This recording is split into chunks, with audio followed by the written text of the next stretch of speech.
Price Lord. கர்த்தருடைய பரிசுத்த நாமம் மகிமைப்படுவதாக.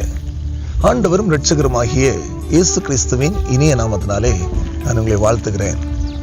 இந்த நாளிலும் ஒரு வசனத்தின் மூலமாய் உங்களை சந்திப்பதில் மிகுந்த மகிழ்ச்சி அடைகிறேன். ஏசாயா தீர்க்கதரிசன புஸ்தகம் 46வது அதிகாரம் 10வது வசனத்திலே பார்க்கும்போது, என் ஆலோசனை நிலை நிற்கும், எனக்கு சித்தமானவைகளெல்லாம் செய்வேன் என்று கர்த்தர் சொல்லுகிறார். எனக்கு அன்பான தேவ பிள்ளைகளே, நம்முடைய தேவனாகிய கர்த்தர் ஆலோசனையில் ஆச்சரியமான தேவன். அவர் ஆண்டவர் சொல்லுகிறார், என்னுடைய ஆலோசனை நிலை நிற்கும், எனக்கு சித்தமானவைகள் எல்லாம் நான் செய்வேன் என்று ஆண்டவர் சொல்லுகிறார்.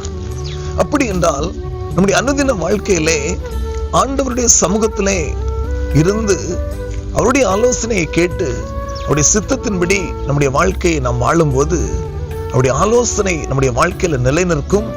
அவருடைய சித்தமானவைகளை நம்முடைய வாழ்க்கையில கர்த்தர் செய்து நம்மை நிறைவாய் நடத்துவார் என்பதில் எந்த விதமான சந்தேகமும் இல்லை. மகா இரக்கமும் கிருபை நிறைந்த அன்பின் பரலோக பிதாவே, இந்த வார்த்தைகளை கேட்டுக்கொண்டிருக்கிற ஒவ்வொரு பிள்ளைகளுடைய வாழ்க்கையிலையும் நீர் ஆலோசனை சொல்லி உங்களுடைய சித்தத்தின்படியே உங்களுடைய பிள்ளைகளை நடத்தி ஆசீர்வதிக்கும்படியாக நாங்கள் ஜெபிக்கிறோம். உங்களுடைய நாமம் மகிமைப்படட்டும். இயேசு கிறிஸ்துவின் வல்லமுள்ள நாமத்தில் ஜெபிக்கிறோம் எங்கள் நல்ல பிதாவே. ஆமென், ஆமென். கர்த்தர் தாமே உங்கள் ஒவ்வொருவரையும் ஆசீர்வதிப்பாராக. God bless you.